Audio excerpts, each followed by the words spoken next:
time of day to do it. I notice like I do it first thing in the morning when I have a cup of coffee and I'm all in my best spot, but I'm thinking that might not reflect how I was all day, you know? Yeah, exactly. I think if you and I say we're working one-on-one, I would encourage you, I would probably send you a text randomly and say, just fill it out now.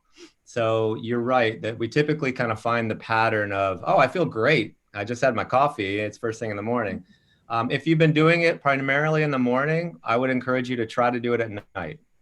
So flip flop when you've been doing it. We're kind of at the halfway point now, and that'll be really interesting to see for your own sake. And by the way, I'll give you your own individual data at the end of the month. So you'll be able to see individually, each of you, where you kind of have been on that line, and it's time stamped. So we'll really kind of like get granular with it, and you can kind of make some sense of when you're feeling certain ways and maybe some of the triggers that led to that. So Scott's going to take us through a little bit of a slide deck this afternoon. Before he does that, I would like us to just do again 60 seconds of breathing together. And the rationale for this is twofold. One is just to kind of get in your body, be here now, leave a little bit of the busyness and distraction of the day. But it's also if we can breathe in the same cadence. And in this case, we're going to try to go to 5 seconds and then down to 5 seconds. The term is called coherence. And when groups, and when I work with teams, I have them do this before a big game or a big a board meeting or whatever it is, and we're literally getting our heart rates in sync with one another. So it's a really powerful way for us to begin to develop a little bit more cohesion, get on the same page, if you will. So that's really the rationale behind it, and it's just a nice pause to go from one thing to the next. All right, so here we go. We'll start with heart math, exactly, Gail. All right, here we go. Inhale, 2, 3, 4, 5. Exhale, 2, 3, 4, 5. Inhale, 2, 3, 4, 5. Exhale, 2, 3, 4, 5. Inhale, 2, 3, 4, 5. Exhale, 2, 3, 4, 5. Inhale, 2, 3, 4, 5. Exhale, 2, 3, 4, 5. Inhale, 2, 3, 4, 5. Exhale, 2, 3, 4, 5. Last one. Inhale, 2, 3, 4, 5. Exhale, 2, 3, 4, 5. Beautiful. Well, welcome everybody to week 2's intermission. And with that, Scott, I think I'll turn it over to you and share a little bit about the socialization and why it's so important that we all stay together. Certainly. And I got to know, I don't know about you guys, but I love Damon's voice for that stuff because I can just, it's so relaxing. It's just like, it's almost like, not quite Barry Whitish, but it's definitely relaxing. It's like, so thank you for that, Damon. I appreciate it. My pleasure. So, so this week has really been about connection. And I don't think we could really start a conversation around connection unless we really start to explore the social brain. And so what I want to share with you is a little bit of insight, and then we'll have some time. We have a small enough group where I think we could probably just keep it into our group, Damon. It's really depending on how many new people show up. But as something pops up for you, be sure to ask questions on the chat. Damon's going to quarterback that process. But the work that I do, for those of you who don't know me in a lot of spaces, is I really spend a lot of my work in organizations and teams to help create the environment where they could show up better together. And just like with everything that we do around flow or collaboration, I think that they go hand in hand because, again, what we're trying to do is help ourselves increase our capacity to meet that demand. And yet so many of the demands that we place on ourselves are in that social domain. And understanding how we could be our best and perform our best with others. And so being able to connect, but also recognizing what might be some of the barriers to those connections. So I worked with a couple of neuroscientists a number of years ago, a gentleman by the name of Dan Radecki, and Evian Gordon. And the research is really clear. And so Dan wrote a book with another woman, Lanny Hull, talking about psychological safety. And the more that people can understand kind of the social triggers, I think the better we are with kind of creating the conditions to, again, going back into that entrance point of flow. So I'm going to start with a question. And the question is, when you reflect on the people you most admire and respect in your life, do you think about what they do or how they make you feel? I'm just curious. And you guys could respond verbally, just open it up to a conversation. So what they do or how they make you feel? I think both. What's stronger if you were to think about it, like internalize it, or not think about it, but feel it? Probably about what they do. Okay. Are there certain actions, and when they do those things, what does that transpire in terms of your mood or your feeling? I don't know. I guess pride. Because Okay, you're talking about somebody yeah. you know personally, or Yep.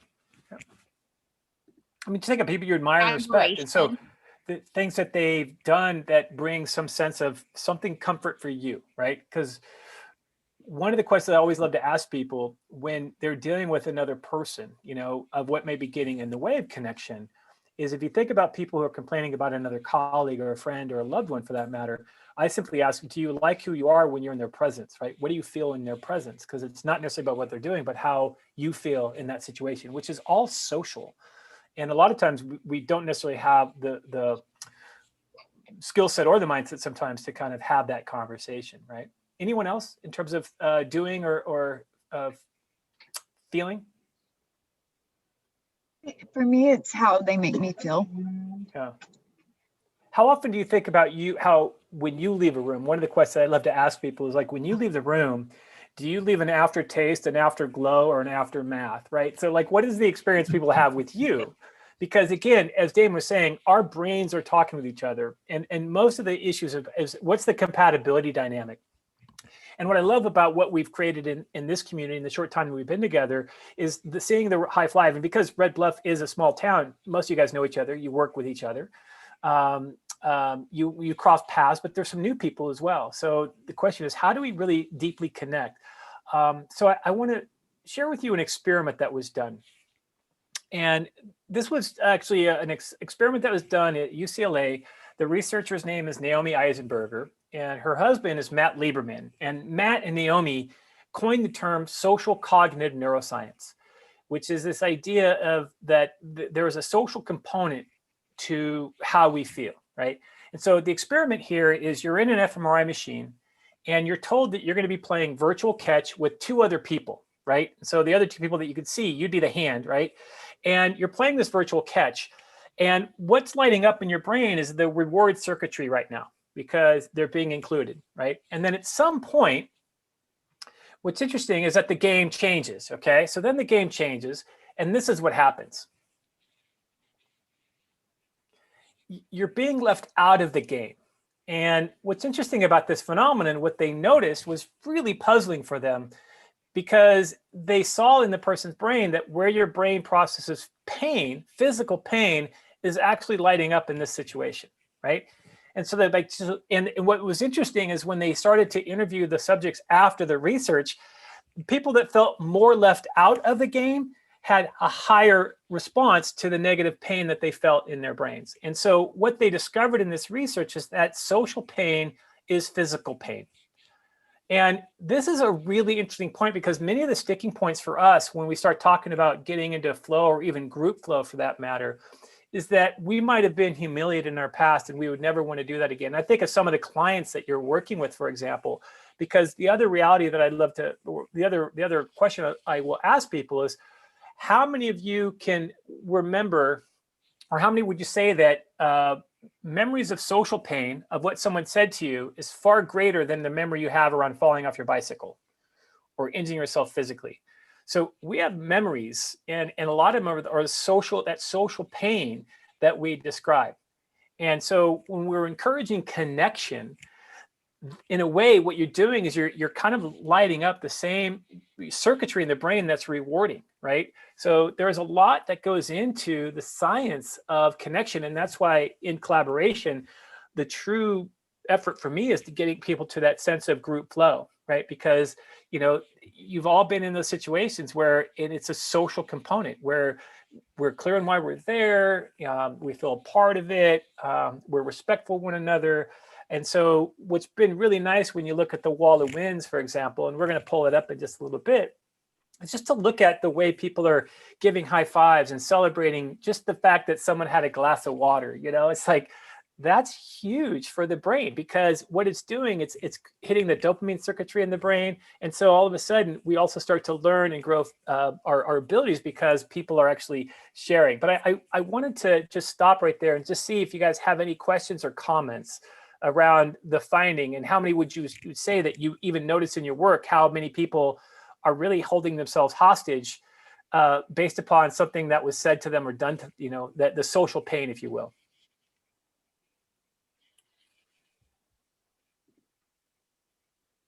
I wonder, Scott, I know, so often managers do not give a lot of compliments or encouragement. And I wonder why, if we know how just innately it feels good to have somebody do that to us, why as a whole do managers in general lack making that a common practice? It's a great question. So the brain is social, right? And so what happens in the brain is, think of it as a teeter-totter, because a lot of times when you go to work, are you going to work to be social, or are you going to work to get stuff done?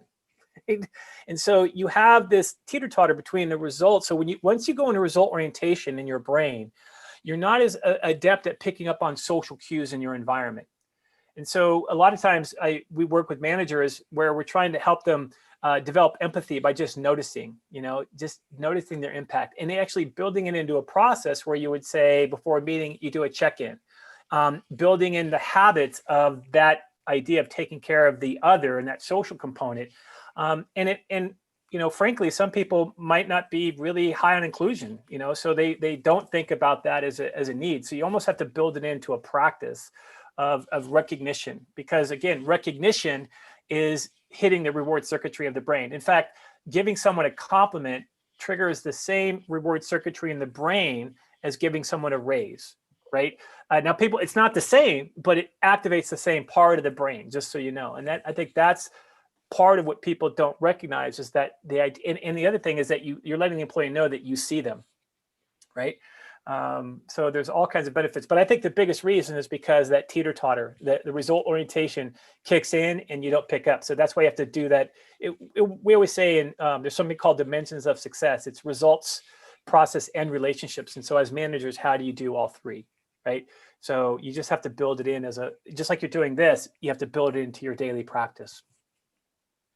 Yeah, and I think it's also important, just when we zoom out from managers, they typically have bosses, and those bosses expect certain things from those managers, and so they are kind of in this bottom line mindset where the people that work underneath them have to get things done because they're potentially getting squeezed from above to be able to so I think it's really, what I've seen is, like, when the culture changes from the top, and it's really a value of people development, then there's this ability for the managers then, and as to Scott's point, to really implement some of those practices. But in general, as well, as parents, as coaches, as managers, a lot of times we fall into the fix-it business. Like if my daughter does something wrong, I'm going to hone in on that and say, okay, we need to fix this, or a coach, or even a manager. But oftentimes that ends up creating shame or guilt for the people that you're trying to help. So I think you're right, that Scott's point, expanding out, creating these habits and routines. Now everybody is now a little bit more in a psychologically safe space to be able to explore some new ideas and connect on that social level where it's not just getting stuff done. And the other part of this too is, like, if we're going to create, let me just go on. We'll see some of the slides here, but I'm working with an Office of Minority Women and Inclusion right now, and it's fascinating because the key to creating a dialogue around these topics that are typically uncomfortable to talk about is the need for greater openness, right? For people to be open and sharing. But the problem with that is that the last time I shared something, I got blasted. right? Or I was ignored, or I was humiliated, and the brain is social, and it's there to protect you. So we want to kind of recognize that, so again, a hit to our psychological safety can have a deeper, long impact. And it's almost equivalent to actually a physical punch to the gut. So social rejection has the same impact as a punch to the face. So again, if we talk about the need to create healthier communities, more engaged workplaces, it's that ability to connect is so critical, because to be rejected, ignored, humiliated, feel helpless, meaningless in their jobs, it's a struggle. And I think COVID hasn't really helped that dynamic right now for a lot of people because of the physical distancing. And another study that came out, if you're familiar with the Aristotle project that Google did. So Google spent about $5 million in several years trying to figure out what makes the perfect team. And what it came down to were two factors. It came down to equity and conversational turn taking, meaning in a meeting, in a conversation, that everyone had about the same amount of airspace. Whereas and then the second part was ostentatious listening. So it's basically, I feel like I have a say and I feel heard. So that affirmation, so the ability to be open, is by far one of the biggest contributing factors to high performance. In fact, I was in, where was I? I was in San Antonio, Texas. I met Andy Walsh. I was trying to meet with him, talking about some stuff. He was like the head of Red Bull's like sports psychology, and his wife works at the Olympic Committee. And so I wanted to talk to him and set up meetings with him about some things. And he was there with a couple Navy SEALs, and they were going to talk about what's like the most significant impact on high performance teams. Like, what are high performance? And we had in the room, premier soccer clubs and premier baseball teams. And I mean, just all these big, and everyone's sitting on the end of their chair, and they said psychological safety. Because if I'm psychologically safe, there's a high likelihood I'm willing to take more risks with those around me, right? And in a sport, you have to kind of bring out the best in each other. It means you got to try harder, and there's a high likelihood that you fail, or at least don't live up to that potential. So how supportive is the environment? How much do we give feedback? It's pretty significant. So Amy Edmondson, her work is psychological safety is the most critical component for teams and interdependence. So one of the things we talk about is, if you think of how complex the issues are in our country, in our world, and in your organization, how much risk is involved, is really speaking to how much more psychological safety is needed, because it means that we have to have some challenging conversations. But what gets in the way, oftentimes, going back to that social brain, because how often have your brain put on the brake and said, if I say that, this is what's going to occur for me. So do you think that psychological safety is the same thing as trust? I to some degree, I think you could say that you have, my definition of trust is having confidence that if I say something, I'm going to be heard. So yeah, I think there's an element of that for sure. It's interesting too. Here's another story about why this is important. So we all remember Blockbuster Video. Go to the video store and rent our video. And then there was this new kid on the block called Netflix. And there was an employee at Blockbuster who saw the writing on the wall and knew that this was the future, but the environment at Blockbuster was so rigid and so tight, and this person was not of seniority.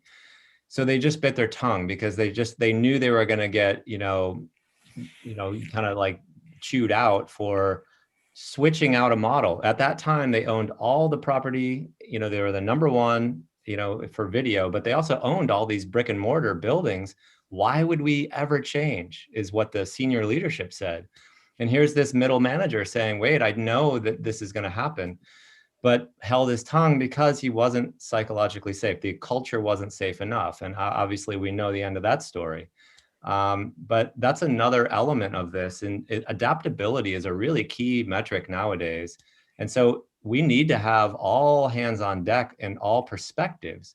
So it's not just that, we like one another or I feel better. It's also like, what are you seeing that I can't see? And if I'm safe enough to say it, then, we all learn from that. And so there's a real richness to this psychological safety from a bottom line perspective too. Yeah, I always say there are two F words in organizations. It's feelings and feedback. Because people don't want to express their feelings and they don't want to have the feedback. But yet immediate feedback is one of the flow triggers, right? Clarity of goals is a flow trigger. So these are the things, but so the research that I was doing with the Flow Research Collective, my project was saying, what are the social drivers to really accessing flow from a performance perspective? And so I'm really passionate about, to Kathy's question, like, what am I doing to create the conditions so that you can enter into a state, because it starts with you being safe in my presence, right? So what am I doing to contribute to that? But also knowing, what do you do for me when I'm in your presence, right? And to say, hey, in your presence, I feel prideful. I feel, and I think a lot of times when we're attracted to other people, it's not so much them, it's how you feel about yourself in their presence. You feel strong, you feel valued, you feel appreciated. And so that's the social brain saying that you're going to be okay. You're going to be safe. So again, in a psychologically safe climate, team members are, let me see here, not afraid to express themselves. They feel accepted and respected. This openness creates a fertile environment for thinking, creativity, innovation, and growth, and leads to more collaborative relationships and an overall improvement in productivity. So again, there's a science around flow and social flow that really speaks to, because when we talk about group flow, you're 500 times more productive, you're 4 times more creative. I mean, there's just so many benefits. But again, how much of that is in the social domain, right? So we're trying to address the social domain here. So in that, I'm trying to move the camera around because I see everyone's film and I can't move it as effectively here. So there are some safety needs, and what I want you to be thinking about is that your brain is taking data from its environment. Every 1/5 of a second, it's looking for threats and rewards, right? And so one of the things in terms of, especially people who are socially maybe uncomfortable in social situations like me, I have anxiety. And so instead of seeing my social interactions as a threat, I look at my social interactions as a challenge, right? So, and I think a big part of this is, how do you look at things? But the reality is your brain has 5 times more circuitry to look for threats in the environment than it does for reward. And so at a non-conscious level, your brain is always preoccupied for safety, right? Even in these conversations, when we break into small groups, there's that awkwardness. Am I going to be judged? Am I going to look stupid or sound stupid? And so those are some of the factors that sometimes get in the way of that flow, that social flow. And as a result of having 5 times more circuitry of negativity, that lends to that need to a strong negativity bias, which is, that awareness. So if I'm feeling something that feels uncomfortable, I'm going to put it out there because I just want to test it, right? Because it may not be true that Kathy's a certain way. It's just saying, hey, Kathy, when you said that, this is what came up for me. Is that what you meant? Working towards getting to that kind of clarity. It says your brain responds to psychological threats just as much as it does to physical threats, right? So we know this. The question is, what do we do with it, right? So part of it is just knowing you. So I want to kind of recognize that part of this is developing that braking system, because if a flow trigger or a flow blocker is a dynamic that you're working with, just recognize that there might be one of these social domains that you need to address. So there's 5 social domains with the psychological safety. The first is what's called security. And so this is the brain's need for certainty and predictability. And this is an interesting one because the brain also loves novelty. And one of the things we know about pursuing a flow is having some novel experiences. So you want to pursue things, but there's got to be that little safety net there. And that's why you try to do things with other people. It's a fascinating phenomenon, because this also speaks to, if you're running an organization, to have agendas. Why are we have the meeting? Do I know why I'm here? So these are just simple business things you guys could be doing. But that's an important one. The second one is autonomy, right? And this is a really interesting one, because for me, if the way our brain body budget kind of responds to stuff, I was raised in an environment where my dad is a Marine. He was pretty liberal with corporal punishment. My mom was an alcoholic, and I would come home at the age of 7 and she would already be passed out. My dad was a workaholic. I never really see him, and I didn't really care to. And so we had free reign of our house. I mean, it was hell. I'm surprised I'm not dead, to be quite frank, right? But that informed my thinking, because I had so much freedom to make choices in terms of, am I going to have Cheerios tonight or popcorn, right? And so this sense of it then carried forward to my older age. It's why I'm self-employed, because I just don't like being told what to do.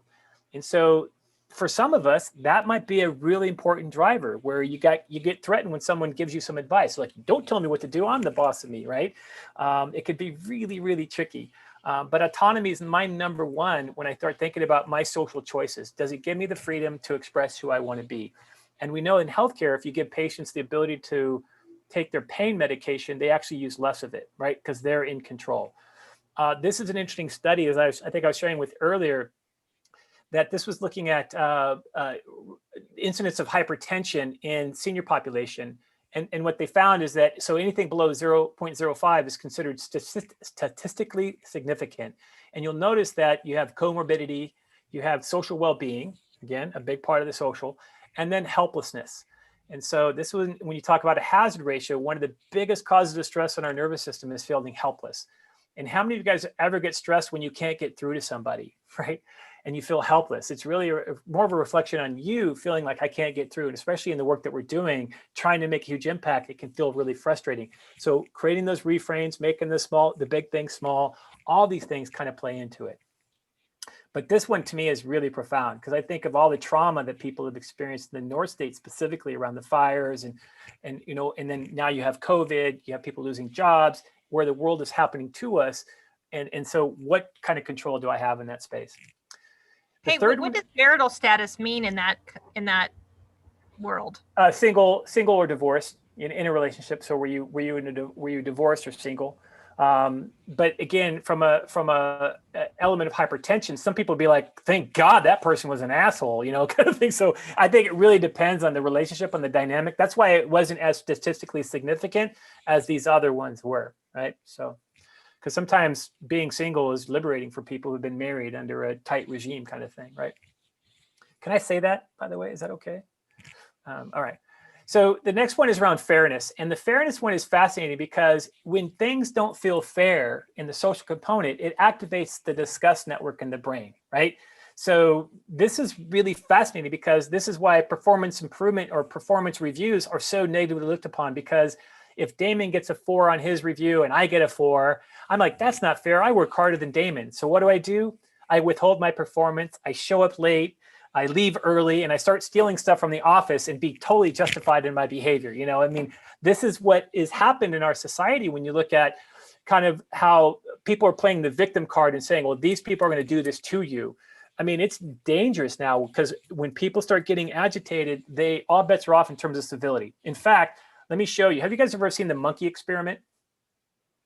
This is a study done with capuchin monkeys, and what they're doing is they're showing the demonstration about equity in terms of reward. And so what the monkey on the left, the researcher gives a rock to the monkey on the left, and if the monkey returns the rock, that monkey on the left gets a cucumber. The monkey on the right gets a grape. And just check out what happens here. So it gets the cucumber completely fine. I don't know if you can hear the sound on this, but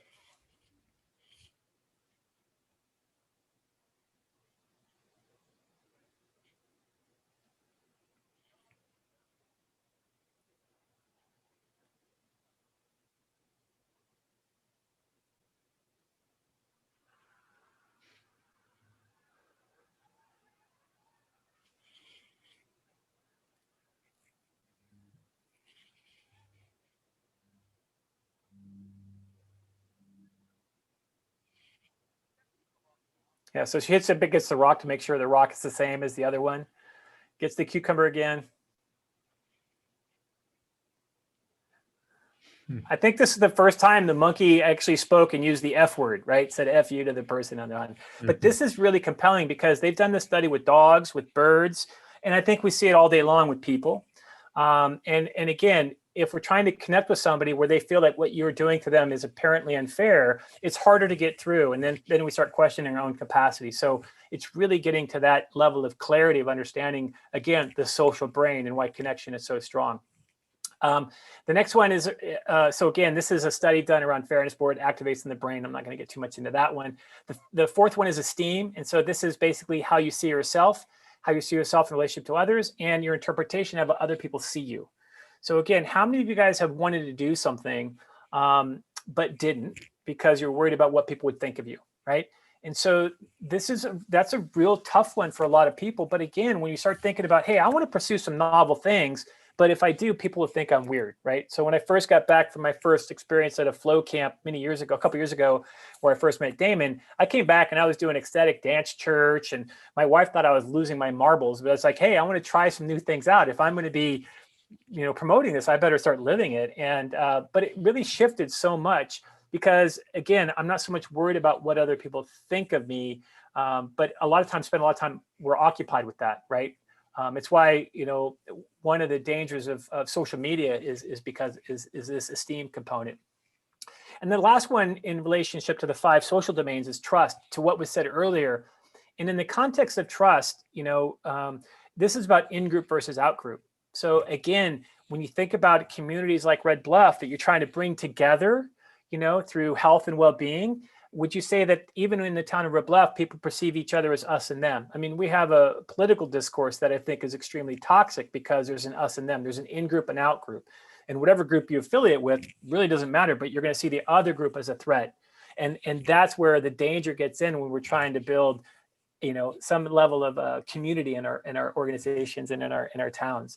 So we just empathize with people that are similar to us, and so one of the exercises I could say, tell me, Elaine, describe your best friend, and you would give me a list of things, and what you'd ultimately be describing is yourself, right? So it's just really fascinating how we have these social factors. So I'll skip that one. And then finally, the other one is you. So when we talk about the last one is actually you, it's not trust. This is where you become your own boss. This is the N=1. So all of your experiences around these social factors, start to notice, where do you connect most with people? Is when you have certainty, when you feel like you're in control, when they're treating you fairly, when they respect you through esteem, or they just are accepting of you and you're just a part of the tribe kind of stuff. And these are all really significant drivers. But that was the 1,000-mile-an-hour draft of a pretty heady conversation. But do you have any questions or comments? Because we're going to give you a little bit of an assignment here. And not an assignment, it's really a conversation question that Damon had worked up here. Oh, Elaine, Schadenfreude is on the threat network. If it was in the reward network, that would have been false. It would have been if you were triggered in the negative. Schadenfreude is expecting something bad of somebody. If something bad happens to you, it triggers Schadenfreude in a lot of people. There's a word for the something Schadenfreude or something like that if you want to have good things happen to other people. But so I'm not sure why that was there. Good catch. Any questions? Do you think men and women have the same level of that safety factor? Or do you think women tend to have like more fear, more, that's a really good question, because as you say that, I think about my daughter. And the choices that she makes around social context is very different. She has to be much more vigilant, for example, in crowds, or when she goes out because she's in college, where a guy wouldn't have to. So I think on the physical side, yes. On the social domains, I'm not so sure, Kathy. I think they're different and I think it's also tied to how we were raised. So I often find that generationally, people that are older, they want more security in their lives. I think my generation, because I was a latchkey kid, we're more wide around autonomy. I would say that the generation Gen X or Gen Y, where everyone got a trophy and a reward kind of stuff, they are triggered around fairness more likely. So it's just interesting how we raise the context in which we're raised in sometimes also kind of influences the preferences. And they're also situational too. I mean, there's some relationships where fairness is not a big deal in one situation, but in another, and maybe an intimate relationship, fairness is a big deal. So it just really depends on context as well. So, but it's just a matter of recognizing, because again, if one of the things that sets you off is a dynamic you have with somebody, we always say, name it to tame it. It's like, I want more control, and it's not always an easy thing to do because I have to own that dynamic. It's easy to kind of blame. It's another thing to own, right? Any other comments or questions? Because we want to give you a little bit of a chance as you think about those 5 domains of security, autonomy, fairness, esteem, trust. I'd be curious to know, what is your preference?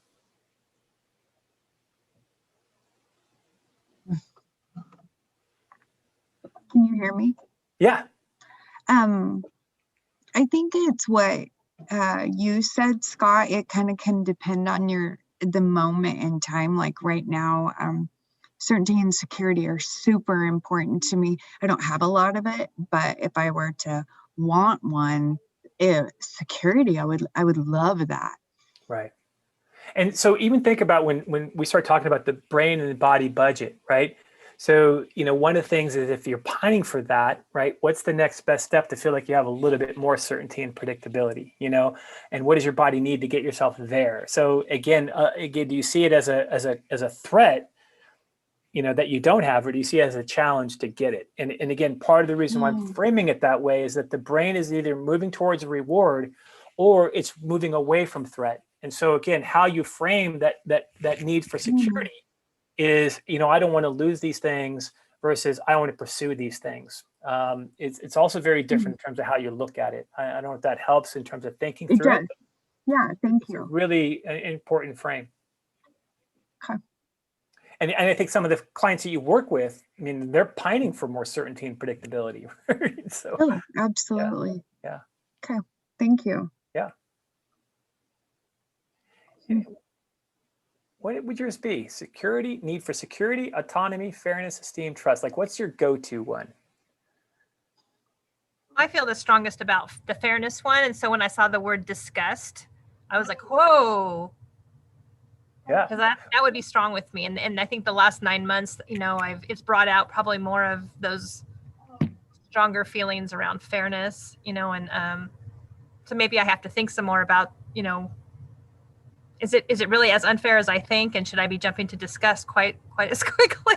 Yeah, because how often have you shocked yourself like that? That's not me. But again, the brain, I mean, it's the same area of the brain that gets triggered when you drink bad milk, right? It's like, ugh! But it also has kind of this attack because my number one is autonomy. My second one is fairness. And so, because I worked with, I was a, somewhat of an abused kid, so I don't like to see that done to other kids. And I sometimes get myself into mouth traps in that space. So I think mine's autonomy and safety. mm-hmm. So I had the opposite of your upbringing, Scott. I had a very involved dad, but it was very regimented and very, this is, very scheduled and a disciplinarian though. Mm-hmm. And so I also I actually like boundaries, but I don't like to be told what to do. Right. Because then it just makes me want to not do it. And again, notice all of these choices goes back to how does that lead to how we connect with others today, right? And I think a lot of times what we don't recognize, I mean, you guys probably know this, but much of the way that we cope and connect with others is based upon what we learned at a very young age. And so it's like, confronting our 7-year-old when we're dealing with a situation at 47 isn't always an easy thing to do because we can shock her. But remember, the brain, as a 7-year-old, for me, it was I was either a fighter because that's what I had to do, or I would go hide, or I would use humor quite a bit, right? So those were my defense strategies to be able to cope and also to connect. So it's one of those things that you start to realize that there's a lot more to the equation when we're aware of, again, noticing what's coming up for me. Where am I feeling it in my body? And that's part of the reason why, giving you this information, hopefully you can find some use for it as you not only are thinking about your impact on other people, but also their impact on you. Any others? Interesting. What would be your go-to preference in terms of social preference? Can you clarify what that means? Yeah, so is it security, autonomy? So these are all social preferences. These are all kind of those social landmines that we either stepped on or get stepped on that create the disconnect, right? Because I think a lot of times too, when we talk about connection, to get curious is, how often are you in a relationship where someone does something where they step on one of those landmines where they treat you unfairly or they're being dictatorial, for example, Jennifer. And instead of dealing with it, we start to distance ourselves from those people, right? The connection gets severed at some level, or it gets to the point where it's just not worth the energy. And you're like, God, we used to be best friends. What happened? And so what were the dynamics that shifted? And I think that awareness is so key because, again, I guess my bias here is if we're going to solve the world's problems, we got to learn how to come together, right? And so how do we do that? Your mission at Expect More Tehama is really to say, how are we going to grow the health and well-being of our community if we're fragmented? So, how can we show more empathy when someone's getting triggered? It might fall down to one of those 5 things. Right? Mm-hmm. Or if you're working with kids, I see this with kids all the time, and kids are amazing negotiators. So you can almost see pretty quickly where their preferences lie. Where would wanting or feeling responsible for other people's feelings fall? Like, I don't want you to feel bad because we had this conversation. I can tell looking at you, you're a little bit not right now. So now I don't want to leave till you're right, or I want to fix it, or I want to do something. But well, it's probably driven to the T, the trust, the inclusion. You wanting to be included and be liked. So there's another theory that we play with called the fundamental interpersonal relationship orientation. It's tied to why do we get defensive, and it comes down to because I don't want to feel incompetent, insignificant, or I don't want to feel unloved. And so if I do something to you and I hurt your feelings, like, oh, I'm so sorry. And I kind of it's because I don't want you to not like me, And so I might hold on to stuff that may not be healthy for our relationship. But that's probably tied to that T as well as the E, the esteem, as well as how am I being perceived? So I guess I want to be conscious of time. And I guess the question I have, how can this be useful, knowing this stuff in your approach of understanding how to connect with others and how they can connect with you? One thing that I found interesting, and certainly I've observed it and probably participated in it, is the idea that in the absence of fairness, people withhold. They don't seek to do better so that they can make evident that they deserve to be treated fairly. Instead, it's more of they resist, they rebel, they retract because they're hurt. So if you see someone who's underperforming, it might be for a variety of reasons, but one of them may be they feel injured in some way, that they haven't been treated fairly. Yeah. So it might not just be that they don't like the job or they're unreliable. It could be that there's something going on there that you missed. Yeah. And that's why they're not showing up and they're late. And so it's worth exploring, is there something that is missing in terms of how you're being treated? In the social domain, absolutely. We actually condition it. You think about how the kindergartner raises their hand, right? Both hands are up in the chair, and the teacher is wearing himself out by saying, okay, what's 0 plus 0? And you're like, and everyone's like, pick me, because they want to be recognized, right? And then they stand up and they're like 55, and they get the answer wrong, and everyone laughs at them and stuff. And by 3rd grade, they just do this, and by junior high, they're like this, and by high school, like, I'm not raising my hand because I don't want to get blasted, because being rejected or being humiliated is just not worth it. So I think we condition a lot of really cool potential out of people because they get triggered to that social pain.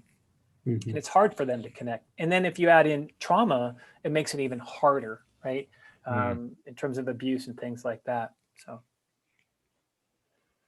this is a big topic. Yeah, well, connection, but that's the potency of it. It's like we could do so much knowing now, at least, so I guess let me turn it away. What can this do to serve you in your relationships in the work that you're doing? For me, I could use this information, maybe understanding how I feel about something and maybe appreciating that there might be something else that's more important, like maybe fairness isn't necessarily where I'm driven from, but is where someone else is driven from, and to not put them in an out group because they have something that's more, or that's at the top of their forefront maybe, and be a little bit more understanding of both myself and them in that situation is how I'm thinking I could use it. Kind of what Ken said, it's that empathy, right? It's empathy for self and empathy for other, or self-compassion, as Damon would, share in our. Yeah. So how can this be useful? I think for me, I'm always trying to become a better becoming better at asking good questions. And so this makes me start thinking Mm. about like how, you know, what are the good questions just like you're asking us? And I love being asked good questions anyway. You know, it's good stuff. Can you remind me, is psychological safety connected to esteem?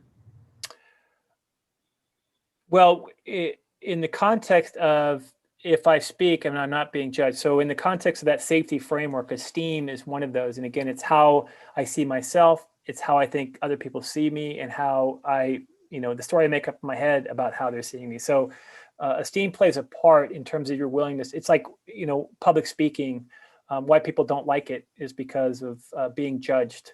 But in the context of psychological safety, in terms of the research would suggest is that people feel like they have a say and they feel heard. So there's an affirmation when you feel heard. Right. Right. So it means that you're seen, and that gives you a good self-esteem. It's a dopamine hit when someone recognizes you. Speaking of, I want to just throw in the chat box sort of the top, I think 7 or 8 of these group flow triggers.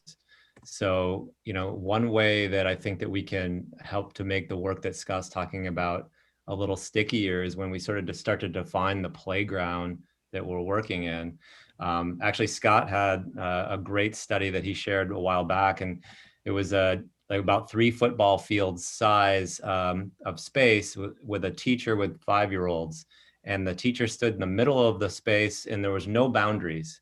And the 5-year-olds were not told what to do. And they came out into the field and they all gravitated immediately to the teacher because they were afraid. There were no boundaries. They did the same experiment a week later and they put a boundary around the space, and they just went off and explored everywhere because they knew the playground. They had the definition around it. So some of what we're doing here with the work that Scott's talking about maps onto these flow triggers, and it's a way to essentially to kind of build culture. So if you as a culture you're starting to think about, okay, well, what is it to have complete concentration, and what is it to share risk? What is it to be good communicators and blend egos and have this equal participation, and start to kind of allow your people that you work with to start to see that, oh, these are the flow triggers that can get our group to get into flow together. Now you're giving yourself permission to kind of take that step. So if it's too difficult to say, I feel this way and I'm really feeling vulnerable about it, if we can kind of define the playground with some of these flow triggers, and lo and behold, they're the things that actually kind of kick us into more of group flow. That can be a really nice combination and a way to explore some of these, what can be very difficult topics in a way that feels maybe a little bit safer and has a little bit more of that structure around it. So, just real brief, if when I look at this list, complete concentration, it's getting locked in with your team without distraction. So it's everybody kind of like committing to just kind of being in the room, hearing each other, putting your phones away, all that stuff. Sharing clear goals.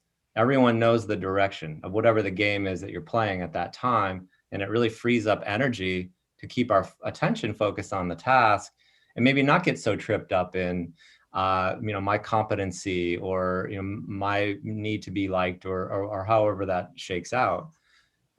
Shared risk, everyone's got skin in the game, and if we can make that commitment to say, then potentially we can all lean in and push ourselves a little bit in a way that has that boundary around it. Good communication kind of speaks for itself. Blending of egos, nobody's hogging the spotlight. And so everyone is thoroughly involved. So let's just say you're framing your conversation around that. All right, everyone's going to have equal time. And you sort of frame that up front.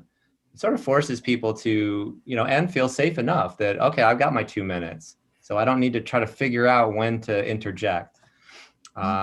Equal participation, familiarity. We'll give you this whole list. And frankly, I think this is a really good thing to kind of put up on the wall in the office and say, okay, let's kind of look through these here. The last one is really cool. It's a famous improv game of yes and. So instead of, saying, if Scott says to me, hey, Damon, here, I got this idea, and I'll be like, oh, that's not going to work. And immediately shuts down, right? And then he kind of feels like, defensive or angry at me. So no matter what, if he says, hey, there's a pink elephant that just walked past your screen, I can say yes, and he's going to go get a coffee. We build on with each other, and these are ways to kind of practice communicating more efficiently in that psychologically safe way, under this guise of flow, where our attention is here. We're not getting caught up in our storyline too much. And we have the cognitive load now to kind of get in the zone together. I was watching the new show Mayor with, I can't remember what his name is. Ted Anybody seen Danson. Yeah. it? And somebody had taught him, just to say, thank you for sharing that with me. And so he was trying it on his teenage daughter. Yeah.